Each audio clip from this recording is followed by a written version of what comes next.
William Narzary এই অঞ্চলৰ এতিয়া MCLA হয়। তেওঁ বহুত কাম কৰা, বহুত জানা ল'ৰা। আমি দুই দাদা ভাই উইলিয়াম নাৰ্জাৰী এণ্ড ৰবিৰাম নাৰ্জাৰী, এই নাৰ্জাৰী দুই হাত মিলিয়া আমি এই জাগায় কাম কৰিম, উন্নতি কৰিম। সেইটো মই আজি আপোনালোকৰ ওচৰত মানে আপোনালোকৰ সন্মুখত থিয় দি পেলাই এইটো প্ৰতিশ্ৰুতি প্ৰদান কৰিছোঁ। আছে কংগ্ৰেছ ইয়াত মানে কোনো নামো নিচান নাই ভাই। ইহঁতে খেলাৰ নামত খেলিছে, প্ৰাৰ্থী দিব লাগে বুলি দিছে, কিন্তু ভোটটো নাপায় তেওঁলোকেও জানে। এতিয়া এই ভোট নোপোৱা কেতিয়াও জিকিব নোৱাৰা দলক আমাৰ ভোট দিয়াৰ নামত ভোটদাতা ৰাইজে যদি ভোট দিয়ে, সেই ভোটটো আদানী কৰাৰ মানে কি যুক্তি আছে? এই ভোটটো নষ্ট কৰি লোৱাৰ কি যুক্তি আছে? সেই ভোটটো একেবাৰে ডাষ্টবিনত পেলাই দিয়া হ'ব, বেকাৰত পেলাই দিয়া হ'ব। গতিকে আমাৰ ভাৰতীয় নাগৰিকৰ চবতকৈ মূল্যৱান আমাৰ যিটো নাগৰিক হিচাপে যিটো অধিকাৰ, আমি নিজৰ ইচ্ছামতে ব্যৱহাৰ কৰিব পৰা এই অধিকাৰ, এই ক্ষমতাটো হ'ল ভোট। আৰু সেইটো 5 বছৰৰ পিছতহে পাওঁ। গতিকে ইমান কিমতি, ইমান মূল্যৱান এই বস্তু, আমাৰ অধিকাৰ, আমাৰ পৰিচয়, আমাৰ শক্তিটো আমি কিয় অযথা বেকাৰত আমি কিয় পেলাম? য'ত দিলে নেকি আমাৰ দেশ নিৰ্মাণৰ কাৰণে সহায় হ'ব, য'ত দিলে নেকি আমাৰ ৰাইজৰ কাৰণে ভাল হ'ব, য'ত দিলে নেকি আমাৰ কাৰণে অঞ্চলৰ কাৰণে উন্নতি সৰ্বাংগীন, আমাৰ ইয়াত মানুহবিলাকৰ অৱস্থা, আৰ্থিক অৱস্থা, সামাজিক অৱস্থা, শৈক্ষিক অৱস্থা, স্বাস্থ্যৰ মানে ভাল, এই গোটেইবিলাকৰ কাৰণে কাম কৰাৰ সুবিধা হ'ব। এইবিলাক জাতি নিৰ্মাণৰ কাৰণে, অঞ্চলৰ নিৰ্মাণৰ কাৰণে, ৰাষ্ট্ৰ নিৰ্মাণৰ কাৰণে ইয়াৰ বৃহত্তৰ স্বাৰ্থ আগত ৰাখিহে আমি ভোটটো দিব লাগিব। কাৰণ আমাৰ এটা ভোট দিয়ে, এই ভোটখিনি জমা হৈ এটা আমাৰ কি হয় মানে চৰকাৰ হয়।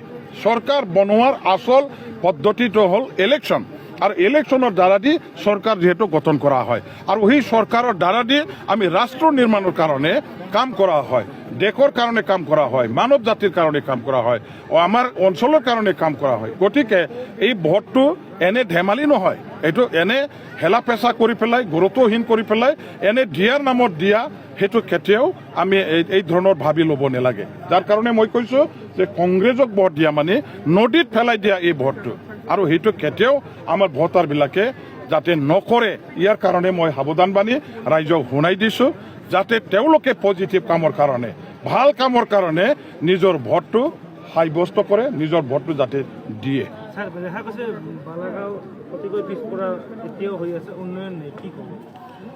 চাওক, বালাগাঁও অঞ্চলটো আচৰিতজনক ঘটনাটো হ'ল যে এই বালাগাঁও গাঁৱৰ চাৰিওপিনে যিবিলাক গাঁও আছে, সেই গাঁওসমূহ গোসাইগাঁও 1 নম্বৰ সমষ্টিৰ লগত অন্তৰ্ভুক্ত হৈ আছে।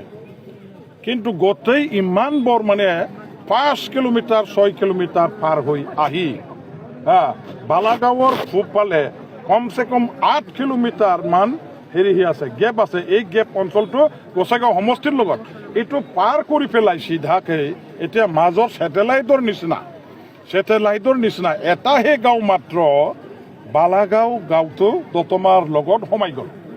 এতিয়া বালাগাঁৱৰ চাৰিওপিনে যিমানবোৰ গাঁও আছে চব গোসাইগাঁও সমষ্টি। এতিয়া শ্ৰীলংকাৰ নিচিনা হৈ আছে। আমাৰ মানে ভাৰত মহাসাগৰৰ মাজত থকা এই শ্ৰীলংকা যেনেকুৱা ধৰণৰ দ্বীপ, এনেকুৱা ধৰণৰ বালাগাঁওটো আজিৰ দিনটোত দ্বীপৰ নিচিনা হৈ আছে। আৰু বালাগাঁৱত মই এইবিলাক মানে উন্নতি হৈছিল না নহৈছিল ইয়াৰ তেনেকুৱা মোৰ অভিজ্ঞতা নাছিল, কিন্তু আজি আহি পেলাই মই দেখা পালোঁ সঁচাকৈ ইয়াত উন্নতিৰ কাম বহুত কৰিব লগা আছে। যোৱা 5টা বছৰত UPPLৰ নেতৃত্বত BTCৰ চৰকাৰ আছিলে, তেওঁলোকৰ জনপ্ৰতিনিধি আছিলে, ইয়াত চৰকাৰ আছিলে, তেওঁলোকৰ BCDC member chairman, KCLCC member chairman, তেখেতসকলেৰে মানুহবিলাকে ইয়াত কাম কৰাৰ ক্ষমতা হাতত লৈ পেলাই 5টা বছৰত আছিলে।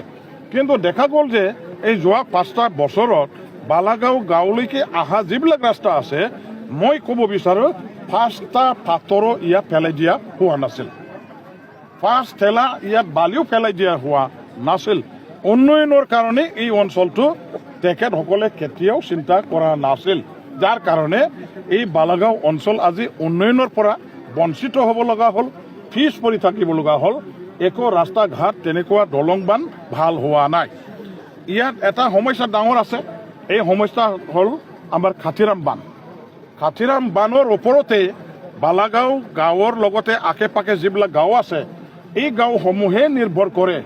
খেতিয়কবিলাকে এই কাতিৰাম বানৰ পানী দিয়ে তেওঁলোকে খেতি পথাৰলৈ পানী লৈ যায় ইয়াৰ পানী দি আবাদ কৰে খেতি কৰে আৰু এই খেতি দিয়ে তেখেতসকলে উৎপাদিত সামগ্ৰীৰ দ্বাৰাই ইহঁতে আজি ঘৰ সংসাৰ চলায় নিজৰ পোহপাল মানে ল'ৰা ছোৱালী পোহপাল কৰে নিজৰ ল'ৰা ছোৱালীবিলাকক শিক্ষা দীক্ষা দি আছে বজাৰ লৈ গৈ 2-4 অনা হ'লেও তেখেতসকলে বিক্ৰী কৰি পেলাই কামাই কৰে আজি এই কাতিৰাম বান্ধটো নথকাৰ কাৰণে ইয়াত আমাৰ খেতিয়কবিলাকে জলসিঞ্চনৰ ব্যৱস্থা নাই কাৰণে ইয়াত খেতি বাতি ভালকৈ কৰিব নোৱাৰে আৰু খেতি বাতি নোহোৱাৰ কাৰণে তেওঁলোকে আজি যিহেতু ভুগিব লগা হ'ল তেওঁলোকৰ আৰ্থিক অৱস্থা শোচনীয় তেখেতসকলৰ খেতি বাতি এতিয়া কৰাৰ কোনো ব্যৱস্থা সুবিধা নাই এইটো আজি গাঁৱৰ ৰাইজে কৈছে আমি এতিয়া চৰকাৰত আছোঁ আমাৰ BTC চৰকাৰ আছে 4.5 বছৰ আমাৰ হাতত আছে নিশ্চয়কৈ BTC গভৰ্ণমেণ্টৰ ফালৰ পৰা